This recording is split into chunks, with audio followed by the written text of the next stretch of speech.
ñi ngi nuyu mbokk yi fi teew di ci jiital kilifa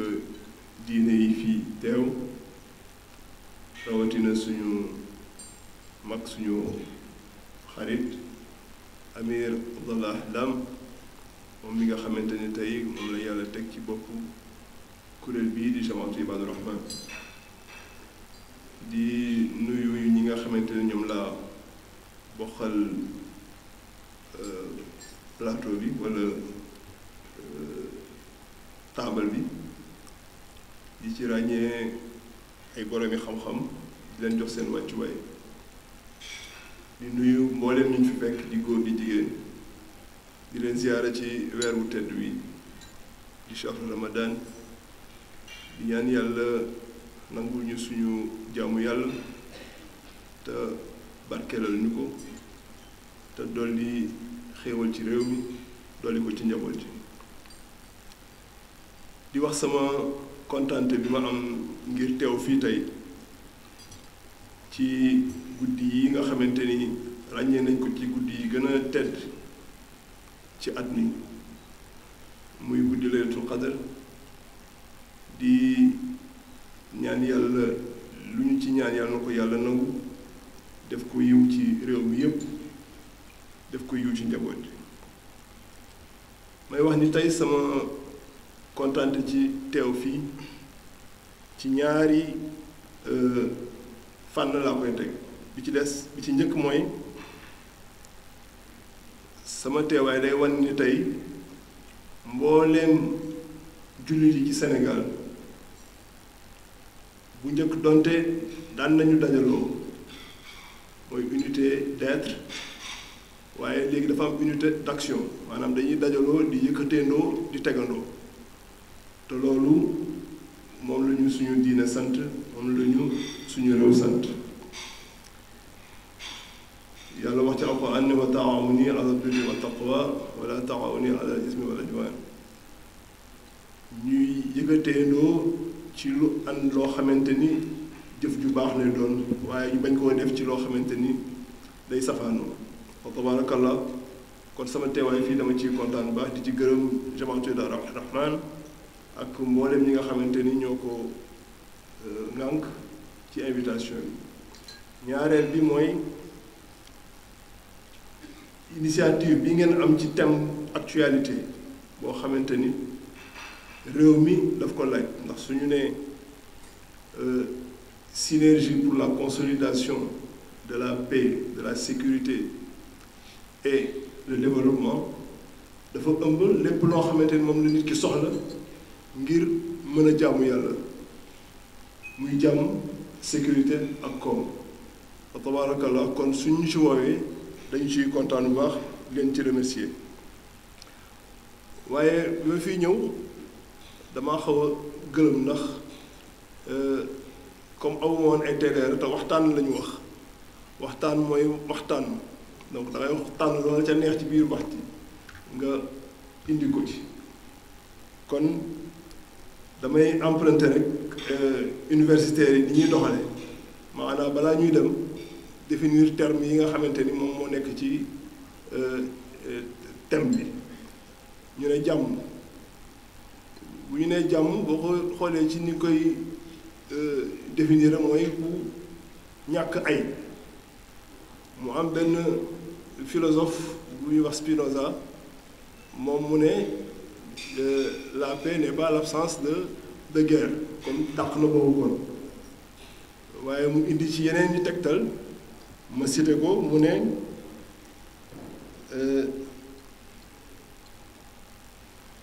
la paix n'est pas l'absence de guerre, c'est une vertu, un état d'esprit, une volonté de bienveillance, de confiance, de justice. mu indi ay baat yu am solo ci jàmm bu ñu nee jàmm rek dafay mel ni ñàkk dóorante lay doon mooy jàmm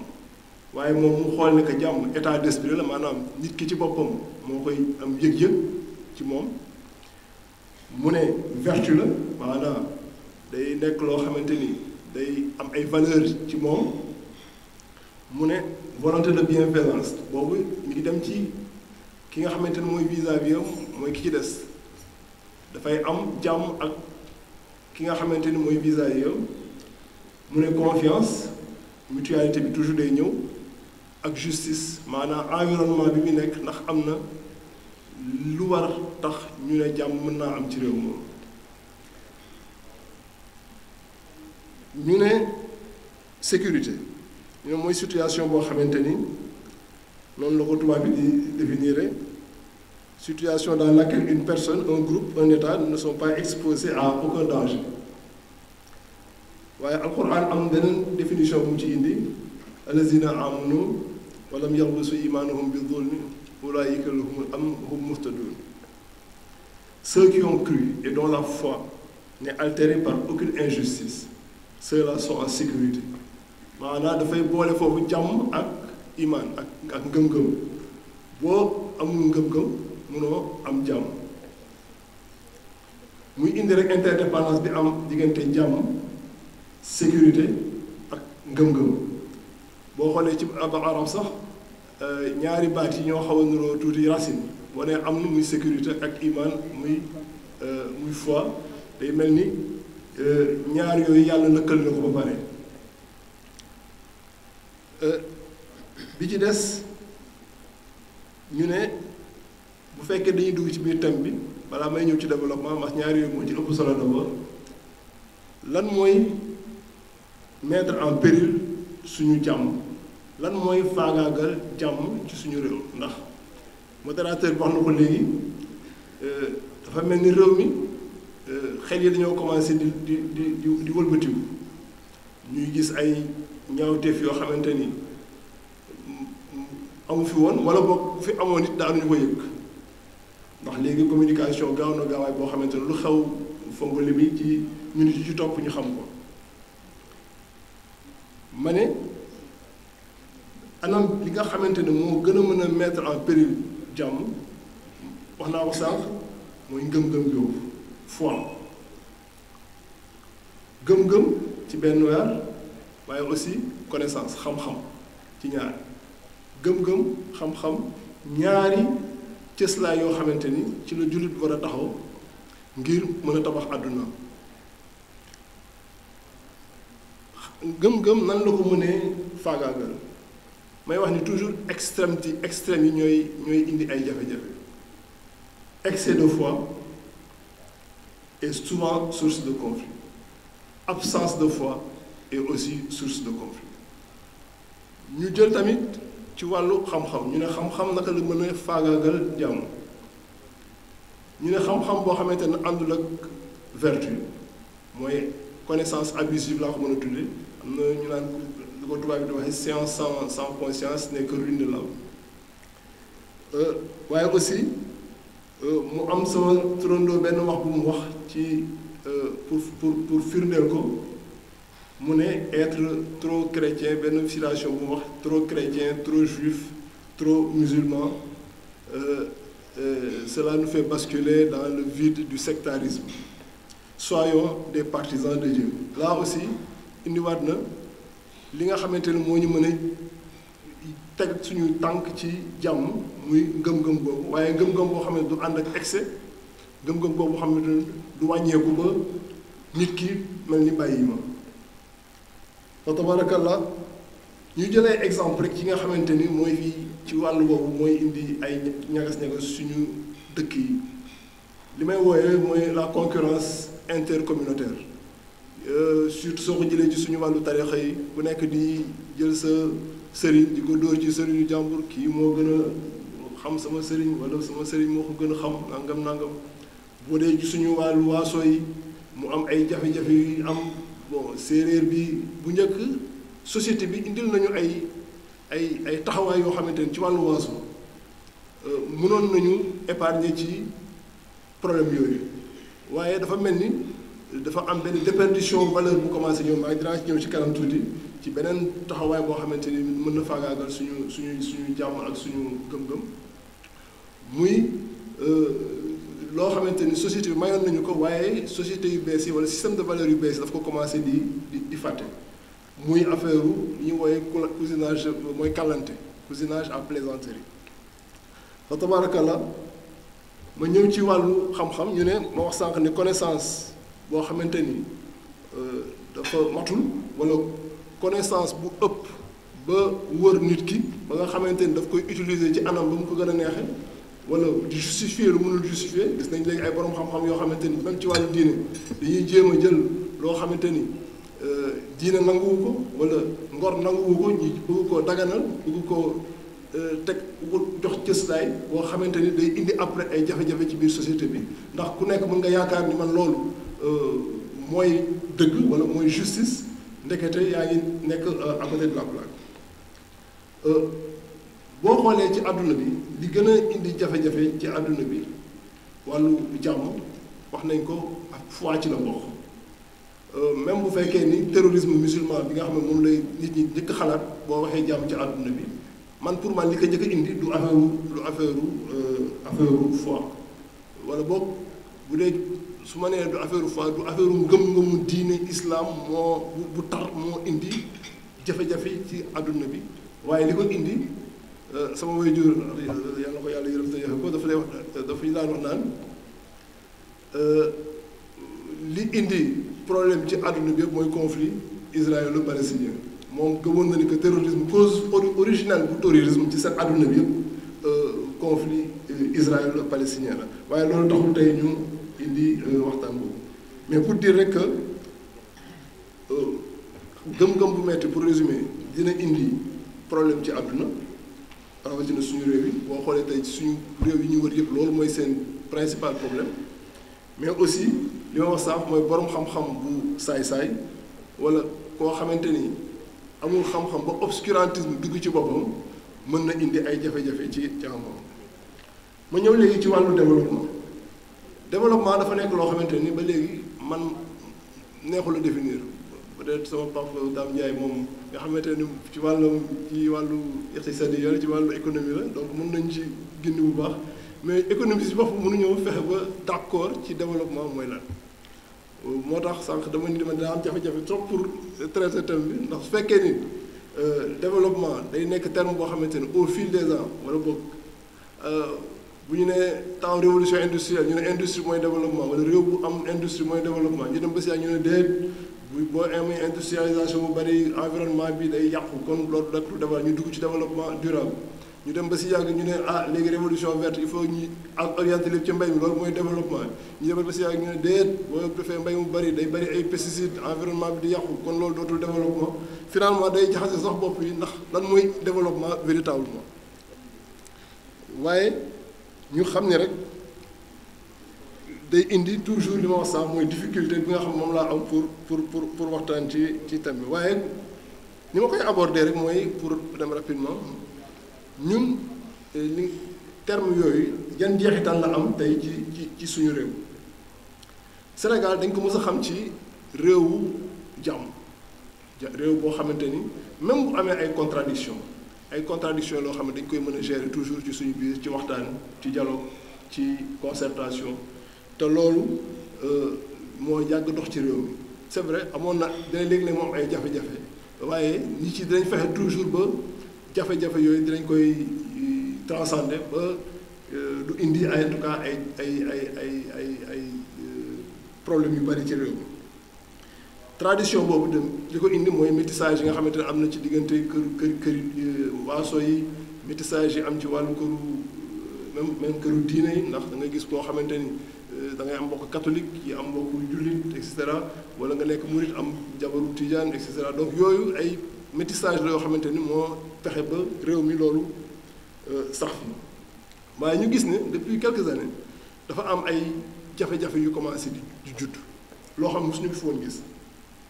bu ñu demee ba kenn boo ñu demee ci élection yi passé gis nañ li fi xewoon da ngay gis ku ne man wala ci benn tarixa laay sukkandiku pour gagner kii ne man ci benn xeet laay sukkandiku ci pour gagner mu am ay nit aussi di yëkkati seen kàddu di wax ni man su may wotee diw laay wotee ndax lii la te may wax ni ñun ñu nekkee ci cadre bi attiré woon nañ attention ne danger la ci réew nit di yëkkati wàllu politique di ko wala wàllu diine wala wàllu waaso di ko politique di ko defee propagande politique sensibilité wala sensibilité régionaliste loolu am na àdduna yëpp la am kii Thiès la dëkk dama koy woteel ndax Thiès la dëkk kii Mbuur la dëkk dama koy woteel ndax Mbuur la dëkk waaye fu ñu ci dugalee mbiru ngëm-ngëm bu ñu ci dugalee mbiru diine lu ci ëpp ay jafe-jafe lay indi ñu ne woon kooku danger la boo xamante ni commencé na ñëw suñu réew donc il faut ñu xool yan anam lañ ko mën a faagaagale ngir mu mën ñoo bañ ñoo mën a indil ay jafe-jafe may wax ni yi nga xamante ni moom moo ko mën a indi wax naa ko léegi mooy repli identitaire boobu ma wax léegi delluwaat ci suñu ay diine delluwaat ci suñu ay tarixa delluwaat ci suñu ay waaso beneen bi nga xamante ni dafay indi ay jafe-jafe ci réew mooy li nga xam bu ñuy wax changement de système de valeur réew mi dafa mës a am même avant diine di ñëw amoon na ci ay valeurs yu mu tegu woon ci wàllu ngor ci wàllu jom yoo xamante ni suñu maam ceddo yi amoon nañ ko di ci sukkandiku ngir réguler société bi ñu dem ba diine ñëw gën koo ñoŋal gën koo organiser teg ko ci ay texte teg ko ci ay doxalin mu am ay nit ñu koy ngànk di ko doxal ngir mën a population yi mën cee wala askan bi mën cee sukkandiku pour am société bu taxaw ñu dem ba ci biir tey ñu gis ne système de valeur boobu mi ngi commencé di glisser may wax toujours ne kooku sama responsabilité la damay wax ni ñun religieux yi dañu ci am part de responsabilité bu mag ndax dañoo jël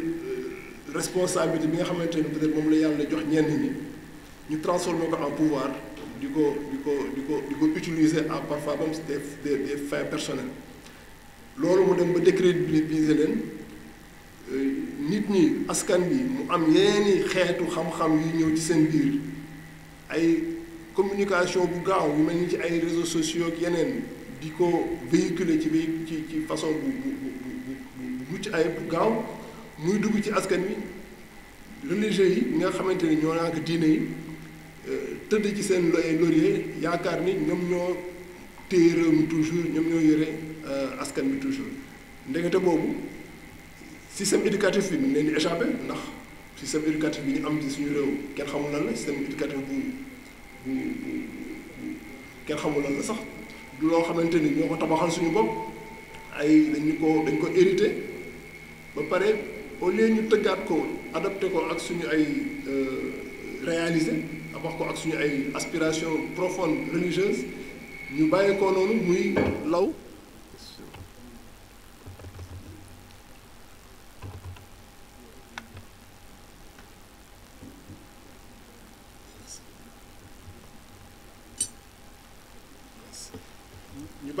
donc muy law ba tey amatuñu benn maîtrise jëm suñu système éducatif may wax ni kon changement wu système de valeur boobu dafa ñu indil tey ay jafe-jafe yu bari yoo xamante ni ñun tey mënatuñ koo maîtriser dabu nag mën naa am dabu bi mooy Sëriñ Babacar Sy wala Seydi Hadj Malick radiyallahu taala anhu waxoon bañ koy tubaab bi waxee na ko na ñëw ñu jox leen Sëriñ Babacar Sy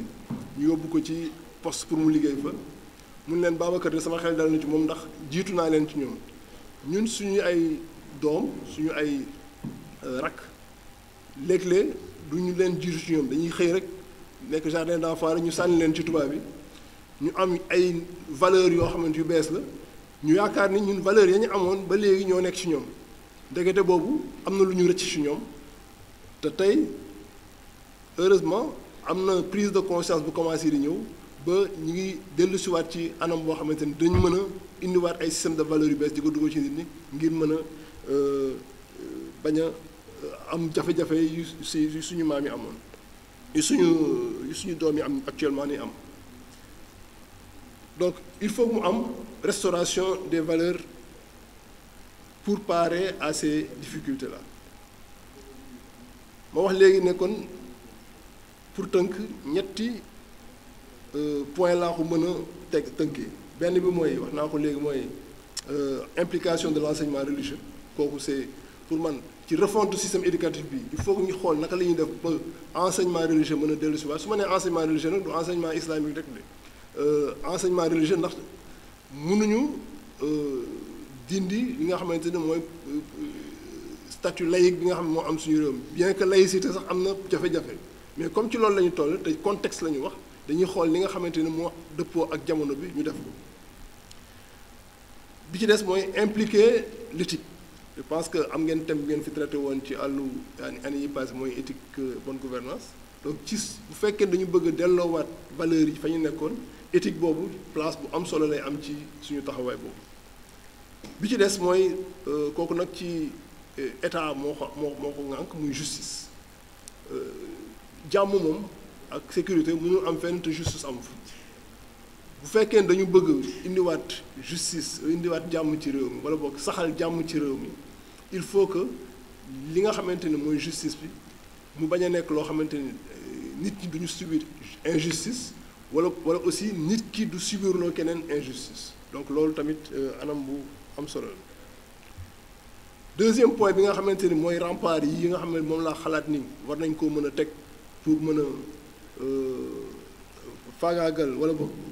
menaces sécuritaires yi am ci réew mi mën koo téye mooy la protection des minorités ak bu ko amul frustration yi nga xamante ni léeg-léeg mooy am ci minorité yi minorité nag su ma ko waxee dañuy xalaat toujours suñu mbokk chrétiens yi c'est vrai Sénégal bu ñu koy wax ñaari pàcc moo fi am jullit ñoo fi ëpp chrétiens ñoo fi gën a tuuti léeg-léeg man dafa am jàngat bu ma am ci problème mu voile bi nga xamante ni moo fi am fan yi ci gannaaw nga xamante ni suivre naa ko dem naa Jeanne d'Arc waxtaan ak parents d'élèves yi rencontré nañu le clergé waxtaan nañu ak ñoom mais jàngat bi ma ci am mooy ñoom dañoo yàgg accumuler ay frustration ba mu commencé seen biir di am ay repli ñoom tamit te loolu buñ ci taxawul mën na am ay jafe-jafe ci suñu biir man tey sama personnellement d'accord ma ci ñu interdire voile ci benn école maintenant école bu koy def tamit julli jafar amoon seeni doom dañuy jël war a jël seen responsabilité génne leen fa su fekkee ne d'accorduñ ci man loolu laa gëm personnellement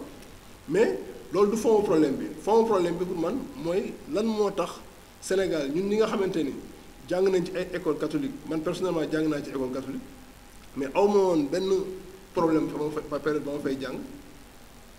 damay wax toujours ne man dama def benn formation en alternance su ma jógee ci école bi ñëw ci kër gi daara la donc aw ma woon problème peut-être par rapport ak yeneen ñi nga xamante ni seen kër melul woon noonu mais ñun période boobu en tout cas jafe-jafe amul woon ci biir école yi pourquoi 20 ans 30 ans après mu am ay jafe-jafe ci biir école cela veut dire que ci biir bopp nit ñi am na loo xamante ni mi ngi commencé di changer ci système de valeurs yi te loolu frustration yu yàgg moo koy indi ba mën a indi ay jafe-jafe ci diggante communauté yi donc tabarakallah man loolu laa xalaat ni war nañ cee mën a taxaw pour terminer rek ma dem ci wàllu développement et paix Sénégal dafa am loo xamante ni moom la fi pouvoir yi indi fu ma waxee bëgg wax ci développement parce que foofu laa ko mën a jaare mooy émergence ñoom yaakaar nañ ni tey suñu développement ci réew mi lu ko mën a indi mooy dañ koy jaarale ci système de valeur bi nga xam moom la ñu woowee émergence ñu ne émergence boobu pour mu mën a am il faut que nga am jàmm il faut que mu am paix parce que sax ci seen anam bi ñu ko tëggee am na ci pàcc bu am solo ci wàllu paix lañ ko def ak sécurité ndax loolu su amul jàmm du mën a am surtout nag ci contexte bi ñu nekk nga xam ne dañu jëm ci wàllu li ñu naan pays boo xam ne dafa am pétrole ak gaz dañu xam malédiction bi nga xamante ne pétrole ak gaz moom la indi ci àdduna bi ñu ne kon dina jaadu jullit yi wala boog sénégalais yi mën a ànd mooy synergie bi ngeen waxoon jàppoo yëkkateendoo ngir mën a ànd ak nguur gi nga xam ne moom la fi yàlla teg pour jàppale leen ci li nga xamante ne mooy émergence bi may wax ni lii ñu wax yëpp day tënku ci ñetti benn triptyque rek boo xamante ni moom la ñu mag ñi bàyyi loon muy jaajuba jàng julli bay bu nit ñi jàngalee bu ñu leen jàngalee nit ñi amul lenn luy mën a ñëw faagaagal suñu sécurité faagaagal suñu jàmm ñu teg ko ci spiritualité mooy julli boobu ak bay bi nga xamante ni moom la fi mag ñi bàyyi woon muy lépp loo xam mooy activité économique boo xam mën nañ ci soutenir pour mën a yóbbu suñu réew mi ci kanam wa tabarakallah loolu mooy ni ma mënoon tënk man ci nga xam ne mooy sama xalaat ci waxtaan bi dañuy waxoon waxtaan di gërëm encore ñi nga xamante ni ñoom ñoo initié li muy Jamaatu Ibaadu Rahman ak suñu mbokk Abdoulahi Lam ngir liggéey bi nga xamante ni moom la def moom ngeen di def ci réew man j'ai été impressionné bi ma suivre film bi sànq ci seen taxawaay bi nga xam ne moom la ñu am ci diine damay sànni léeg-léeg xeer sama mbokku sëriñ yi ne leen bu ñu waxee affaire orphelinat ci Sénégal catholique la ñuy wax suñu nee forage wala ay en tout cas dimbali nit ñi Caritas la ñuy wax donc tey il faut que jullit bi je pense am yeneen taxawaay yoo xam ne moom la ñuy taxaw te këru diine yi war nañ ci am responsabilité bu am solo te loolu gis na yéen a ngi ci te vraiment ñu ngi ci kontaan bu baax di xam ni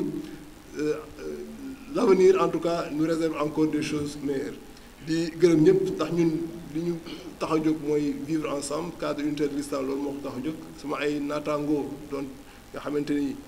Jamaatu Ibaadu Rahmaan ci la bokk ñooñu ci def président serviteur ñu leen di taxawal ci yu mel nii ngir mën a li nga xamante ne mooy communauté religieuse ci réew mi mën di ànd di békkateendoo di tegandoo di wax ne li ñu tax a jóg rek mooy lii suñu modèle muy modèle bi gën a rafet muy yonent bi sallallahu alayhi wa sallam ñu mën ko mëtal suñuy jikko ba mel ni moom laqad kaana lakum fi rasuulillaahi uswatun hasana loolu moo ñu animé ñun ñëpp te incha allah bu fekkee ni que jublu nañ ci ba yëkkateendoo suñuy xalaat boolee suñuy xalaat incha allah dinañ ci am anam yu rafet di sant ñëpp di gërëm ñëpp di nuyu suñu bàyyi imam Dame moom suñu xarit la ak sama goro Siré Diam moom may soxna tabarakallah kon di ñaan yàlla def barke gudd fan ak wér ci njaboot yëpp asalaamaaleykum wa rahmatullahi wa barakatuh.